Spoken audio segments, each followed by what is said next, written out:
ಇದು 7 ಸುತ್ತಿನ ಮಲ್ಲಿಗೆ. ಇದು ನಾನು ಸುಮಾರು ಗಿಡಗಳೆಲ್ಲ ಇಟ್ಟಿದ್ದೆ, ಅಂದರೆ ಅಲ್ಲೇನು ನನ್ನ ಗಾರ್ಡನ್ ಏನು ವೀಡಿಯೋ ಮಾಡಿಲ್ಲ, ಬರೀ ಮಲ್ಲಿಗೆ ಗಿಡ ಮಾತ್ರ ವೀಡಿಯೋ ಮಾಡ್ಕೊಂಡಿದ್ದೀನಿ. ಇದರಲ್ಲಿ ಸುಮಾರು ಹೂವು ಬಿಡುತ್ತೆ. ಇದು ಮೈನ್ ರೋಡ್ಗೆ ಇರೋ ಕಾರಣಕ್ಕೆ ಎಲ್ಲ ಕಿತ್ಕೊಂಡು ಹೋಗ್ಬಿಡ್ತಾರೆ, ಹಾಳು ಮಾಡಿಬಿಡ್ತಾರೆ ಗಿಡಗಳನ್ನ. ಇದಕ್ಕೆ ಸರಿ ಸಿಕ್ಕದಷ್ಟೇ ನನಗೆ ಪುಣ್ಯ, ಇದಷ್ಟೇ ನನಗೆ ಹೂವು. ನಾನು ಇದ್ರಲ್ಲಿ ಬಿಡೋ ಹೂವುಗಳನ್ನೇ ಇಟ್ಟು ಪೂಜೆ ಮಾಡ್ಕೊತೀನಿ. ಹೆಚ್ಚಿಗೆ ಹೂವನ್ನು ತರಿಸ್ಕೊತೀನಿ, ಇಲ್ಲ ಅಂತೇಳಿಲ್ಲ. ಆದರೆ ಈ ಹೂವುಗಳನ್ನ ಒಂದೊಂದು ಇಡ್ತೀನಿ ದೇವ್ರಿಗೆ. ನಾವು ಏನೇ ಮಾಡಿದ್ರೆ ಕೂಡ ನಮ್ಮದೇ ಆದ ಗಿಡದಲ್ಲಿರೋವಂಥ ಒಂದು ಹೂವು ಇಟ್ರೇನು ತುಂಬ ಶ್ರೇಷ್ಠ ಅಂತ ಹೇಳ್ತಾರೆ ದೇವರಿಗೆ. ಇದು ಚಾಮಂತಿ ಬಂದು ದಾಸವಾಳ ಬಂದು ನನ್ನ ಮಗನ ಹಾಸ್ಟೆಲ್ನಿಂದ ಕಿತ್ಕೊಂಬಂದು ಇಟ್ಟಿರೋದು. ತುಂಬ ಚೆನ್ನಾಗಿದೆಯಲ್ಲ, ಕ್ಯೂಟಾಗಿದೆ. ಮತ್ತು ನೋಡಿರಿ, ಇಷ್ಟು ಹೂವು ನನಗಾಗಿದೆ. ಮಲ್ಲಿಗೆ ಹೂವನ್ನು ಒಂದು ದಾಸವಾಳ ಹೂವು ಬಿಟ್ಟಿತ್ತು, ಇಷ್ಟು ಹೂವು ಆಗಿದೆ. ಮತ್ತು ಸಿಂಪಲಾಗಿ ಟೊಮೊಟೊ ಬಾತ್ ಮಾಡೋಣ ಅಂದ್ಕೊತಾ ಇದ್ದೀನಿ. ಟೊಮೊಟೊ ಬಾತಿಗೆ ಬೇಕಾಗಿರೋದೆಲ್ಲನೂ ಟೊಮೊಟೊ, ಬೆಳ್ಳುಳ್ಳಿ, 1 ಗೆಡ್ಡೆ ಬೆಳ್ಳುಳ್ಳಿ, ಶುಂಠಿ ಸ್ವಲ್ಪ, ಪುದೀನ, ಕೊತ್ತಂಬರಿ, ಕರಿಬೇವು, ಈರುಳ್ಳಿ ಮತ್ತು ಉದ್ದುದ್ದಿಗೆ ಸೀಳ್ಕೊಂಡಿರೋ 2 ಹಸಿಮೆಣ್ಸಿನ್ಕಾಯಿ ಇಟ್ಕೊಂಡಿದ್ದೀನಿ. ಸಾಕು, ಟೇಸ್ಟ್ಗಷ್ಟೇ ಅದು. ಮತ್ತು ಇಲ್ಲಿ ಗರಂ ಮಸಾಲೆಗಳು ಏನೇನು ಬೇಕು ಅಂತಂದರೆ ಧನಿಯಾ ಪುಡಿ ಮತ್ತು ಜೀರಿಗೆ ಪುಡಿ ಮತ್ತು ಬಿರಿಯಾನಿ ಪೌಡ್ರು, ಪಲಾವ್ ಎಲೆ, ಚಕ್ಕೆ, ಲವಂಗ, 2 ಏಲಕ್ಕಿ ಇಟ್ಕೊಂಡಿದ್ದೀನಿ. ಅಕ್ಕಿನ ಒಂದು ಅರ್ಧ ಗಂಟೆ ಮುಂಚೆನೇ ನೆನೆಸ್ಕೊಂಡಿಟ್ಕೊಂಡಿದ್ದೀನಿ. ಇದನ್ನೆಲ್ಲನೂ ಇಟ್ಕೊಂಡು, ಮತ್ತು ನಾವು ಮಾಮೂಲಿ ಕುಕ್ಕರ್ಗೆ 1-2 ಸ್ಪೂನು, 3 ಸ್ಪೂನ್ ಆಗೋಷ್ಟು ಎಣ್ಣೆ ಇಟ್ಕೊತೀನಿ ಅಷ್ಟೇ. ಇದು ನೋಡಿರಿ, ಅರ್ಧ ಗಂಟೆ ನೆನೆಸಿಟ್ಟಿದ್ದೀನಿ ಅಕ್ಕಿನ. ಇದಾದಮೇಲೆ ಕುಕ್ಕರ್ಗೆ ಇಟ್ಕೊಂಡು ಎಣ್ಣೆ 1-2-3 ಸ್ಪೂನ್ ಹಾಕ್ಕೊಂಡು, ಅದಕ್ಕೆ ಬೇಕಾಗಿರೋವಂಥ ಈರುಳ್ಳಿ ಮತ್ತು ಪಲಾವ್ ಎಲೆಗಳು ಎಲ್ಲ ಹಾಕ್ಕೊತೀನಿ ಅದಕ್ಕೆ. ಇದು ಮಾಡ್ತಾನೆ ನಾನು ಬ್ರಾಹ್ಮಣರ ಮದುವೆಗೆ ಬೇರೆ ಹೋಗಬೇಕಾಗಿತ್ತು. ಅವ್ರ ಮದುವೆ ಹೇಗಿರುತ್ತೆ ಅನ್ನೋ ನೋಡೋ ಕುತೂಹಲ, ಮತ್ತು ಬಂದು ಪತ್ರಿಕೆ ಬೇರೆ ಕೊಟ್ಟಿದ್ರು, ತುಂಬ ತಿಳಿದವರು. ಸರಿ ನೋಡಿ, ಈ ಗ್ಲಾಸಲ್ಲಿ 3 ಗ್ಲಾಸ್ ಅಕ್ಕಿ ಇಟ್ಟಿದ್ದೀನಿ ನಾನು. 1 ಗ್ಲಾಸ್ ಅಕ್ಕಿಗೆ 2 ಲೋಟ ನೀರಿಟ್ಕೊಂಡ್ರೆ ಆಯಿತು. ಯಾಕಂದರೆ ಅಕ್ಕಿ ನೆನೆಸಿರೋದ್ರಿಂದ ಅಕ್ಕಿ ಬೇಗ ಕುಕ್ ಆಗಿಬಿಡುತ್ತೆ. 1 ವಿಸಿಲೇ ಸಾಕು ಇದಕ್ಕೆ, ಹೆವಿ ವಿಸಿಲು ಏನು ಬೇಕಾಗಲ್ಲ, 1 ವಿಸಿಲ್ಗೆ ಕುಕ್ ಆಗಿಬಿಡುತ್ತೆ ಅಕ್ಕಿ ನೆನೆಸ್ಕೊಂಡಿರೋ ಕಾರಣಕ್ಕೆ. ಮತ್ತು ಇದೆಲ್ಲ ಈರುಳ್ಳಿ, ಪಲಾವ್ ಎಲೆ ಹೇಳಿದ್ನೆಲ್ಲ, ಹಸಿಮೆಣ್ಸಿನ್ಕಾಯಿ ಹಾಕ್ಕೊಂಡು ಸ್ವಲ್ಪ ಫ್ರೈ ಮಾಡ್ಕೊತೀನಿ ನಾನು. ಇದೆಲ್ಲ ಸ್ವಲ್ಪ ಕಲರ್ ಬರಬೇಕು, ಸ್ವಲ್ಪ ಕೆಂಪಗಾಗಬೇಕು. ಅಷ್ಟು ಹೆವಿ ಕೆಂಪುಗನೂ ಆಗಬಾರ್ದು, ಈ ಬಿರಿಯಾನಿಗೆ ಹಾಕ್ತಾರೆ ಆ ಮಟ್ಟಕ್ಕೆ ಆಗಬಾರ್ದು, ಸ್ವಲ್ಪ ಫ್ರೈ ಆದರೆ ಸಾಕಿದು. ಇದನ್ನೆಲ್ಲ ಮಾಡ್ಕೊಳ್ಳೋಷ್ಟರೊಳಗಡೆ ಸರಿ ಮದುವೆಗೂ ರೆಡಿ ಆಗಬೇಕಾಗಿತ್ತು. ಅಲ್ಲಿಗೆ ಏನೇನು ಬೇಕು ಮೆಟೀರಿಯಲ್, ಅಂದರೆ ಏನೇನು ಬೇಕು ಐಟಮ್ಸ್ ಎಲ್ಲ ಎತ್ತಿಟ್ಕೋಬೇಕಾಗಿತ್ತು. ನಾನು ಸೀರೆ ಆಗಿರ್ಬೋದು, ಒಡವೆಗಳಾಗಿರ್ಬೋದು, ಹೆಣ್ಮಕ್ಳಂದರೆ ಫಸ್ಟೇ ಹೇಳಬೇಕಾ, ಅದನ್ನೆಲ್ಲ ಎತ್ತಿಟ್ಕೋಬೇಕಾಗುತ್ತೆ.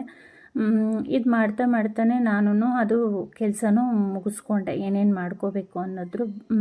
ಸರಿ ಹೋಗೋಣ ಅಂತ. ಅದು ಏನಾಯ್ತಂದರೆ, ನಾವು ಸಂಜೆ ಬೇಗ ಟ್ರಾಫಿಕ್ ಆಗಿಬಿಡುತ್ತೆ, ಬೇಗ ಹೋಗೋಣ ಅಂತಂತೇಳಿ ನಾನು ನಮ್ಮ ಫ್ರೆಂಡ್ಸ್ ಎಲ್ಲ ಮಾತಾಡಿಕೊಂಡು ಸ್ವಲ್ಪ ಬೇಗ ಬಿಟ್ರಿ. ಇಲ್ಲ ಟ್ರಾಫಿಕ್ ಆಗಿಬಿಡುತ್ತೆ, ನೀವು ಹೋಗೋದು ಲೇಟ್ ಆಗಿಬಿಡುತ್ತೆ ಅಂತಂತಂದರು ನಮ್ಮ ಯಜಮಾನ್ರ ಫ್ರೆಂಡು. ಸರಿ ಅಂದ್ಬಿಟ್ಟು ಈಗ ಬೆಳ್ಳುಳ್ಳಿ ಚಚ್ಕೊಂಡಿದ್ದೀನಿ ನೋಡಿರಿ, ಒಳ್ಕಲ್ಲಲ್ಲಿ, ಚಿಕ್ಕ ಒಳ್ಕಲ್ಲಲ್ಲಿ. ಅದನ್ನೇ 2 ಸ್ಪೂನು ಟೇಸ್ಟ್ ಬರುತ್ತೆ. ಒಳ್ಕಲ್ಲಲ್ಲಿ ನಾವು ಚಚ್ಕೊಂಡ್ರೆ ಟೇಸ್ಟ್ ಬರುತ್ತೆ. ಬೆಳ್ಳುಳ್ಳಿ, ಶುಂಠಿ 2 ಅರ್ಧಂಬರ್ಧ ಚಚ್ಕೊಂಡಿದ್ದೀನಿ ಅಷ್ಟೇ, ತುಂಬ ನುಣ್ಣಗೆ ಏನು ಚಚ್ಚಲಿಲ್ಲ ನಾನು. ಹಾಕ್ಕೊಂಡು ಅದನ್ನು ಸ್ವಲ್ಪ ಫ್ರೈ ಮಾಡ್ಕೊತಾ ಇದ್ದೀನಿ ಈರುಳ್ಳಿ ಜೊತೆಗಿನಲ್ಲೇ. ಆಮೇಲೆ ಹೋದ್ರಿ, ಹೇಗಿತ್ತು ಅಂದರೆ ನಿಜವಾಗ್ಲೂ ಕಾತು ನಾವು ಮದುವೆಗೆ ನಾವು ಲೇಟಾಗಿ ರೆಡಿ ಆಗ್ತೀರಿ ಅಂದರೆ ಅವ್ರು ಇನ್ನೂ ಲೇಟು.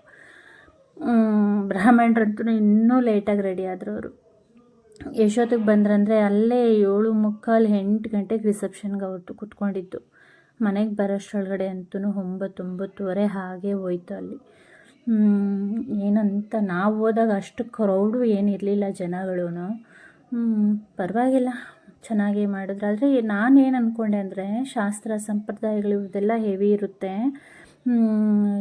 ಇನ್ನೇನೇನೋ ಮಾಡ್ತಾರೆ ಅಂತ ನಾನು ಅಂದ್ಕೊಂಡಿದ್ದೆ. ಅವರು ನಾರ್ಮಲಾಗಿ ನಮ್ಮ ಥರನೇ ರಿಸೆಪ್ಷನ್ಗಳಂತೆ, ಆಮೇಲೆ ಇದೇನು ವೆಡ್ಡಿಂಗ್ ಶೂಟ್ಗಳಂತೆ ಅವೆಲ್ಲ ಮಾಡಿದ್ರು ಅಷ್ಟೇ.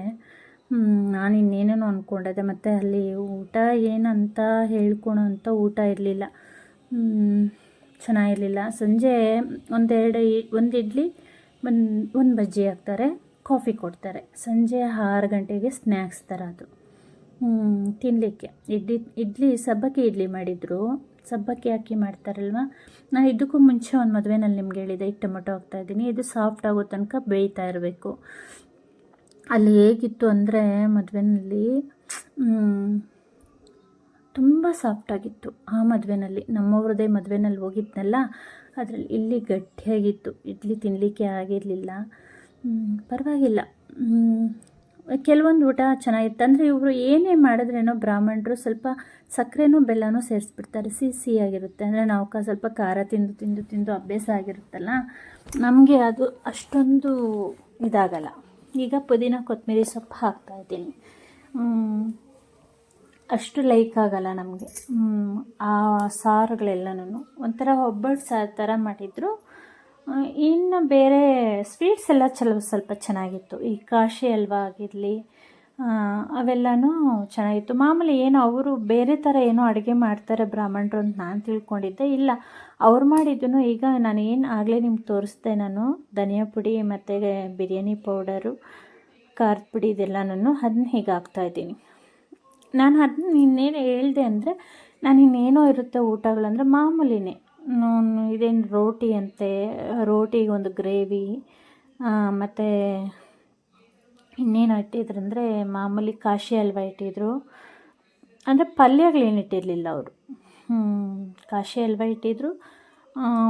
ಹೋಳಿಗೆನೋ ಪಾಯಸನೋ ಒಂದು ಇಟ್ಟಿದ್ರು ಅನಿಸುತ್ತೆ ನನಗೆ. ಒಂದು ಸ್ವೀಟ್ ಹಾಕಿದ್ರು, ಅದ್ರ ಜೊತೆಗೆ ಬೀಡ ಕೊಟ್ಟರು. ಏನು ಅಂಥ ಅವರೇಜ್ ಊಟ ಏನಿಲ್ಲ, ಮೀಡಿಯಮ್ಮಾಗಿತ್ತು, ಪರವಾಗಿಲ್ಲ. ಮತ್ತು ಅವರು ಲಾಸ್ಟಲ್ಲಿ ಬರ್ತಾ ಕುಂಕುಮ ತೊಗೊಂಡು ಹೋಗ್ಬೇಕು ಅಂದಿದ್ದಕ್ಕೆ ನಾವೇನು ಅಂದ್ಕೊಂಡ್ರೆ ಕುಂಕುಮಕ್ಕೆ ಬೇರೆ ಇನ್ನೇನು ಕೊಡ್ತಾರೆ ನೋಡಿರಿ. ಈಗ ನಾನು ಆಗಲೇ ಹೇಳಿದ್ನಲ್ಲ ನಿಮಗೆ, 1 ಲೋಟ ಅಕ್ಕಿಗೆ 2 ಲೋಟ ನೀರು, 6 ಲೋಟ ಇಟ್ಕೊಂಡು ಅಕ್ಕಿ ಹಾಕ್ಕೊಂಡಿದ್ದೀನಿ. ಅಕ್ಕಿ ಹಾಕ್ಕೊಂಡಿದ್ದೀನಿ. ಸಾರಿ, ಅದನ್ನು ಈ ಕಡೆ ಇಕ್ಬೇಕಾಗಿತ್ತು. ಈಗ ಉಪ್ಪು ಹಾಕ್ತಾಯಿದ್ದೀನಿ. ಉಪ್ಪು ಹಾಕ್ಬಿಟ್ಟು ಅಕ್ಕಿ ಹಾಕ್ಕೊತಾ ಇದ್ದೀನಿ. ಸಾರಿ, ವಿಡಿಯೋನಲ್ಲಿ ತಪ್ಪು ಮಾಡಿಬಿಟ್ಟಿದ್ದೀನಿ. ಆಮೇಲೆ ಇದನ್ನು ಕಾತು ಅವರು ಎಷ್ಟೊತ್ತು ರೆಡಿ ಆದ್ರಂದರೆ 2 ಅವರ್ 3 ಅವರ್ ರೆಡಿಯಾಗಿದ್ದಾರೆ. ಬಂದವನ್ನೆಲ್ಲ ಕಾಯಿಸ್ಕೊಂಡು ಅವಕ್ಕೂ ಸುಮಾರು ಜನ ಹೊರಟ್ಬಿಟ್ರು ಮದುವೆನಲ್ಲಿ. ನನಗೆ ಅದಂತೂ ಬೇಸರ ಆಯಿತು. ಕುತೂಹಲದಿಂದ ಹೋಗಿದ್ದಕ್ಕೆ ಬೇಸರದಿಂದ ಬಂದ್ರಿ ನಾವು. ಎಷ್ಟು ಬೇಜಾರಾಯ್ತಂದರೆ ಕಾತು. ಯಾಕಂದರೆ ನಮಗೂ ಅಲ್ಲಿ ಪರಿಚಯದಸ್ತ್ರು ಯಾರು ಇರಲ್ವಲ್ಲ, ಇದ್ರ ಮೇಲೆ ನಮಗೂ ಸ್ವಲ್ಪ ಬೇಜಾರಾಗುತ್ತೆ. ಈಗ ಲಾಸ್ಟಲ್ಲಿ 1 ಸ್ಪೂನ್ ತುಪ್ಪ ಹಾಕ್ಕೊತಾ ಇದ್ದೀನಿ ನಾನು. 1 ಸ್ಪೂನ್ ತುಪ್ಪ ಹಾಕ್ಕೊಂಡು ಲಿಡ್ ಕ್ಲೋಸ್ ಮಾಡಿ 1 ವಿಸಿಲ್ ಕೂಗಿಸ್ತೀನಿ. ಹೆವಿ ಕೂಗಿಸಲ್ಲ ನೋಡಿರಿ. ಇಲ್ಲಿ ಮಾಡ್ತೇನೆ ನೋಡಿರಿ, ಮನೆಯೆಲ್ಲ ಕ್ಲೀನ್ ಮಾಡ್ಕೊಂಬಿಟ್ಟಿದ್ದೀನಿ ನಾನು. ಶೆಲ್ಫ್ ಮೇಲೆ ಎಲ್ಲನೂ ಅದೊಂದು ಇದೊಂದು ಅಳಿಸ್ಬಿಟ್ಟಿರ್ತೀರಲ್ಲ, ಅಡುಗೆ ಮಾಡ್ತಾ ಎಲ್ಲ ಎತ್ತು ಕುಕ್ ಮಾಡಿ ಅದೆಲ್ಲ ತೊಳೆದು ಕ್ಲೀನ್ ಮಾಡಿಬಿಟ್ಟಿದ್ದೀನಿ. ಲಿಡ್ ಕ್ಲೋಸ್ ಮಾಡ್ತಾಯಿದ್ದೀನಿ. 1 ವಿಸಿಲ್ ಕೂಗಿಸಿದ್ರೆ ನೋಡಿರಿ ಅನ್ನ ಅದಕ್ಕೆ ಬರುತ್ತೆ ಉದುರಾಗಿ. ಆದರೆ ಅನ್ನ ಬಿಸಿ ಇರೋದರಿಂದ ನಿಮ್ಗೆ ಮುದ್ದೆ ಅಂತ ಅನಿಸ್ತಿದೆಯೋ ಇಲ್ಲೋ ನನಗೆ ಗೊತ್ತಿಲ್ಲ ವಿಡಿಯೋನಲ್ಲಿ. ಆದರೆ ಉದುರಾಗಿ ತುಂಬ ಟೇಸ್ಟಿಯಾಗಿತ್ತು. ನೀವು ಒಂದ್ಸಲ ಟ್ರೈ ಮಾಡಿ ಕಮೆಂಟಲ್ಲಿ ನನಗೂ ಹೇಗಿತ್ತು ಅಂತ ತಿಳಿಸಿ. ಮತ್ತು ನೋಡಿ, ತಟ್ಟೆಗೆ ಈ ಥರ ಸರ್ವ್ ಮಾಡಿದ್ದೀನಿ. ನೋಡ್ತಾ ಇದ್ದೀರಾ, ಬಿಸಿ ಅನ್ನ ಹೋಗ್ತಾಯಿದೆ. ಬಿಸಿ ಅನ್ನ, ಹೊಟ್ಟೆ ಬೇರೆ ತುಂಬ ಹಸಿತಿತ್ತು. ಕೂತ್ಕೊಂಡಂಗೆ ತಿನ್ಬಿಟ್ರಿ. ಮತ್ತು ಇಲ್ಲಿ ಮಾಂಗಲ್ಯ ಚೈನ್ ನಂದು ಏನಾಯಿತು ಅಂದರೆ, ಇನ್ನೇನು ಹೊರಡಬೇಕು ಅಂದಾಗ ಅದು ಸಮದೋಗಿತ್ತು ಚೈನು ನಂದು. ಫಸ್ಟೇ ನಾನು ಹೇಳಿದ್ರು ಅವರು ಮಾಡಿಸ್ಬೇಕು ಅಂತ. ನನಗೆ ಸೇಟು ಅಂಗಡಿನಲ್ಲಿ ತೊಗೊಳೋದು ಅಷ್ಟು ಇಷ್ಟ ಆಗಲ್ಲ, ನನಗೆ ತೊಗೊಬೇಕು. ಈ ಕರಿಮಣಿ ಇತ್ತಲ್ವಾ, ಕರಿಮಣಿಗೆ ಬರೀ ಒಂದು ಮಾಂಗಲ್ಯನ ಹಾಕ್ಕೊಂಡಿದ್ದೀನಿ. ಇದು ತೂಕ ತಡೆಯಲ್ಲ ಅನ್ನೋ ಒಂದು ಕಾರಣಕ್ಕೆ ನಾನು ಇನ್ನು ಅದನ್ನ ಮಾಡ್ಸೋಕ್ಕೆ ನಾನು ಹಾಕಿಲ್ಲ. ಯಾಕಂದರೆ ಮಕ್ಕಳು ಓದ್ತಾ ಇರೋ ಕಾರಣಕ್ಕೆ ಎಲ್ಲನೂ ಒಂದೇ ಸಲ ಬಜೆಟ್ ಇದು ಮಾಡಬೇಕಂದ್ರೆ ಆಗಲ್ಲ. ನೋಡಿ, ಇದೆ ಬ್ರಾಹ್ಮಣರ ಮದುವೆ. ಇದು ಅವ್ರ ಮನೆಗೆ, ತವ್ರ ಮನೆಯಿಂದ ಗಂಡನ ಮನೆಗೆ ಸಂಸಾರಕ್ಕೆ ಕೊಡೋವಂಥದ್ದೆಲ್ಲ ಜೋಡಿಸ್ಬಿಟ್ಟಿದ್ರು ಇಲ್ಲಿ. ಈ ಥರ ಲಡ್ಡು ಅಂತೆ, ಮತ್ತು ಕಳ್ಳೆಪುರಿದು ಉಂಡೆಗಳಂತೆ, ತಿರುಪತಿ ಲಡ್ಡು ಅಂತೆ, ಕಜ್ಜಾಯ ಅಂತೆ ಎಲ್ಲ ಇಟ್ಟಿದ್ರು ನೋಡ್ರಿ. ಮದುವೆ ಗಂಡದ್ದು ಗೊಂಬೆಗಳಂತೆ ಎಷ್ಟು ಚೆನ್ನಾಗಿಟ್ಟಿರೋ ನೋಡ್ರಿ. ತಿರುಪತಿ ಲಡ್ಡು ನೋಡ್ತಾ ಇದ್ರೆ ಅಂತೂ ನನಗೆ ತಿರುಪತಿ ಲಾಡು ಅಂದರೆ ತುಂಬ ಇಷ್ಟ. ನನಗೆ ಎತ್ಕೊಂಡಲ್ಲೇ ತಿನ್ಬಿಡೋಣ ಅನಿಸ್ಬಿಡ್ತು ನನಗೆ. ಚಿರೋಟಿ ಇಟ್ಟಿದ್ರು, ಕೊಡಲ್ವಲ್ಲ ಅವರು ಆ ಥರ ನಮಗೆ. ಸರಿ ಅಂತ ನೋಡಿರಿ, ಇಲ್ಲಿ ಮದುವೆ ವೆಡ್ಡಿಂಗ್ ಈ ಥರ ಮಾಡ್ತಾಯಿದ್ದಾರೆ ಎಲ್ಲ. ಅದೇ ಅವ್ರು ರೆಡಿ ಆಗ್ತಾಯಿದ್ರಲ್ವಾ, ಎಷ್ಟೊತ್ತಂದರೆ ಅಷ್ಟೊತ್ತು ಕಾಯಿಸಿದ್ದಾರೆ ನಮ್ಮನ್ನಂತೂ. ಎಲ್ಲರೂ ಪಾಪ ಕಾಯ್ಕೊಂಡಿದ್ದೆ. ಇಲ್ಲಿರೋರೆಲ್ಲ ನಮ್ಮೂರಿನವರೇ, ಆ ಕಡೆ ಕೂತಿದ್ದಾರಲ್ಲ ಅವರೆಲ್ಲ. ಇವಳು ನನ್ನ ಫ್ರೆಂಡ್ ಏನೋ ಮಾತಾಡ್ತಿದ್ದಾಳೆ, ಏನೋ ಮಾಡ್ತಾಯಿದ್ದೆ, ವೀಡಿಯೋ ಮಾಡ್ತಾಯಿದ್ದೀನಿ ಕಣೆ ನಾನು ಅಂತಂತ ಹೇಳ್ತಿದ್ದೀನಿ. ಆಮೇಲೆ ಅವಳು ಆ ಕಡೆ ಈ ಕಡೆ ಫ್ಯಾನ್ ಇಲ್ಲ ಅಂತೇಳಿದ್ದು, ಆ ಕಡೆ ಫ್ಯಾನ್ ಇರೋ ಕಡೆ ಅವಳು ಎದ್ದೋದ್ಲು. ಸರಿ ಅಂದ್ಬಿಟ್ಟು ನೋಡಿರಿ ಎಷ್ಟು ಚೆನ್ನಾಗಿ ಮಾಡ್ತಾಯಿದ್ದಾರೆ ನೋಡಿ. ಡೆಕೋರೇಷನ್ ಎಲ್ಲನೂ ಸೇಮ್ ಎಲ್ಲ ನಮ್ಮ ಥರನೇ ಇವಾಗೆಲ್ಲ ಬ್ರಾಹ್ಮಣರು ಮಾಡೋದು ಚೆನ್ನಾಗಿತ್ತು. ಆದರೆ ಸ್ವಲ್ಪ ಕಾಯೋದೊಂದು ಬೇಜಾರು ಬಿಟ್ಟರೆ ಪರವಾಗಿಲ್ಲ, ಚೆನ್ನಾಗಿತ್ತಿಲ್ದು. ನಮ್ಮತ್ತೆ ಎದ್ದು ಹೋಗ್ತಾ ಇದ್ದಾರೆ ಇಲ್ಲಿ. ಸರಿ, ನಾನು ಹೇಳಿದೆ ಅಲ್ಲಿ ಗಾಳಿ ಬರಲ್ಲ ನೋಡಿ. ನಮ್ಮ ಯಜಮಾನ್ರು ನನ್ನ ಮಗ ನೋಡ್ತಾ ಇದ್ದಾರೆ. ಅವರು ಹೇಗಿತ್ತು ಮತ್ತು ಈಚೆ ಬಂದು ಈ ಥರ ನಾನು ಶೂಟ್ ಮಾಡಿಕೊಂಡ್ರೆ ದೇವರೆಲ್ಲ ಚೆನ್ನಾಗಿತ್ತು ಅಂದ್ಬಿಟ್ಟು. ಚೆನ್ನಾಗಿದ್ದರೆ ಒಂದು ಕಾಮೆಂಟಲ್ಲಿ ತಿಳಿಸಿ. ಎಷ್ಟು ಚೆನ್ನಾಗಿತ್ತಲ್ವಾ ವೆಂಕಟರಮಣ ಸ್ವಾಮಿ ಎಲ್ಲ. ನಾನು ಅಲ್ಲಿ ಈ ಕಡೆ ಬಂದು ಗಣಪತಿ ಕೂರಿಸಿದ್ರು, ತುಂಬ ಚೆನ್ನಾಗಿತ್ತು. ಮತ್ತು